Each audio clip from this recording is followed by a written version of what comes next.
Today is 15th of December 2019. We are at the Seclusion Hill, Merazad in Pimpalgaon. Avatar Meher Baba ki Jai. Avatar Meher Baba ki Jai. Jai Baba. I can see Baba in a completely white sadra with his hair left loose in his younger form, and behind is a chariot which I have been seeing for the last 1 or 2 hours continuously.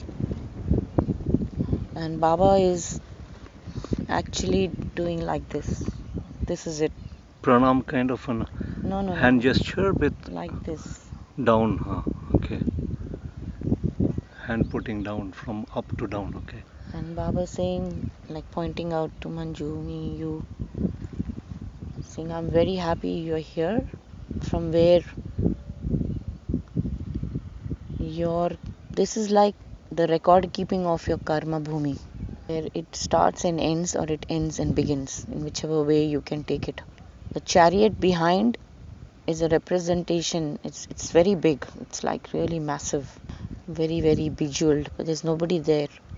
And he says, it's like it represents every stage of your life after birth. So you get onto a journey which is like being a toddler. So you get onto that little chariot, and then you get off the chariot and getting into your boyhood or girlhood. Then from there you get on to your teenage. So you're always in and out of that chariot, which is a representation of your life's journey, learning life skills, working towards your next destination. So you carry all those impressions with you, and you move on to the next phase. Then you move on to your teenage, and from teenage you move to your youth, from youth you move on to adulthood, so on and so forth. And this chariot, which is a representation of the impressions that you carry, the cycles that you carry, becomes so huge and massive towards the deep end of your life's journey, which is a representation of everything that you have acquired, everything you have learned, and everything that you have also disposed of. Make sense? So when you move from boyhood, from a toddler to a boyhood, you need some more space, isn't it? Because your needs expand, correct? Then again, when you get from boyhood to adulthood, youth and adulthood, your needs are different, right? You interact more, you acquire more skills, you acquire more experience. Everything is about more, right? You're only learning, you're on that curve where you're only expanding. And while you're expanding, it's all a representation of accumulation also. You keep accumulating, right? You're accumulating impressions, you're accumulating experiences, you're accumulating the good karmic impressions and the not so good karmic impressions. You decide how your life should take the next step, what you should do next. So it's only becoming bigger. It's not shrinking, correct? Right. It's only expanding. It's like it's like saying, if you grew up in a smaller apartment, then you think now your needs are bigger, you got a family, you need a bigger space, isn't it? So likewise, that home is where your impressions get gathered, keeps expanding. The idea, the purpose is not about expansion. The purpose is about accumulating what going to be for your soul's journey, or your soul's spiritual enhancement, or your soul's relatedness on a larger scale at the spiritual level. So by the time it's really time to move on from one birth to the other, the chariot really looks very, very huge, mammoth and heavy. It's loaded with your impressions. So it's only a representation. And how much of those impressions you want to carry with you, that so-called chariot, do you want to make it heavier and heavier with impressions of illusion, or you want to make it lighter and unburden yourself before you actually get on next phase of your spiritual learning curve. That making sense? So it's like you're carrying a bag. You're carrying that baggage with you. But do you really need such a huge vehicle to load all those impressions with you? It's completely up to you. It's not really required, because all that you're gonna come, you should be preparing yourself to come is with complete detachment and an understanding of the purpose of why we actually keep coming. The whole purpose for us to understand is to break that cycle, to disrupt it completely, to move away from it.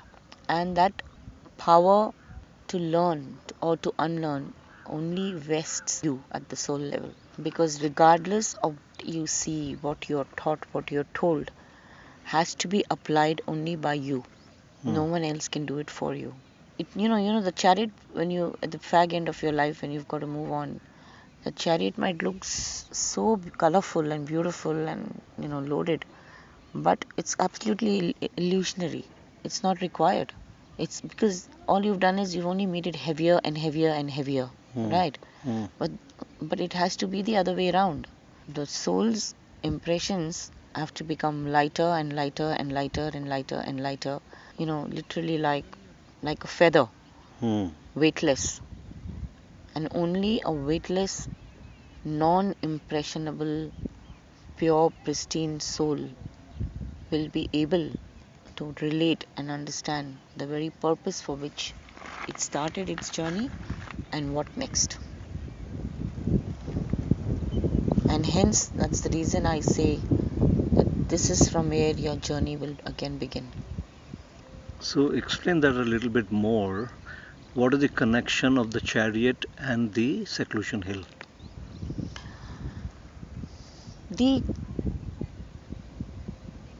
It's like an analogy, or the connect is, when the soul departs, does it really want to again cage itself in that beautiful chariot?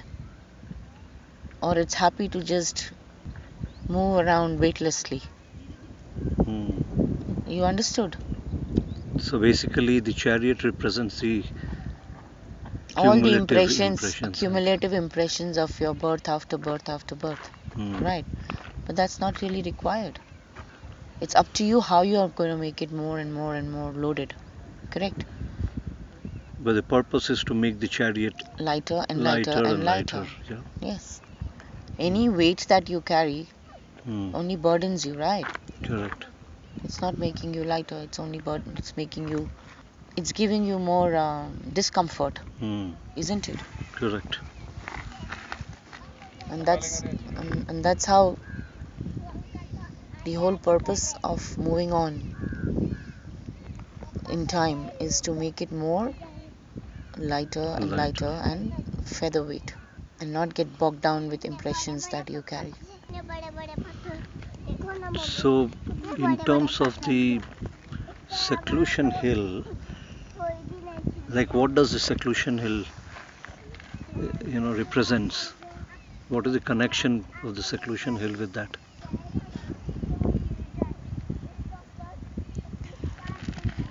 The connection, as I've said, that when you're ready to move on, I will pick you up from here, which I've already explained, right? So at that point in time, are you gonna tell Baba, I'm coming along with you with that huge chariot for you and me to carry together? Or you're telling Baba, I am free and light and carry me on you as the way you want to. Leaving the chariot behind. Correct. You understood? Does that? So seclusion hill is the last point where you have the option to leave it behind and move on. Correct. And leaving it behind is all about detachment. It's all about understanding that this is all illusion. When the soul departs, what does it take with itself? Nothing. Only impressions. So the lighter your impression, the less burden you are carrying of being answerable to those impressions. You understood? Everything that you carry, I will ask, what is this? Why are you carrying? It's just notional, I'm just saying. Then we could have a dialogue, and I'll say, okay, why are you carrying this with you? Do you really need that chariot? Hmm. Do you need to load that much with you? Hmm. Or what is it?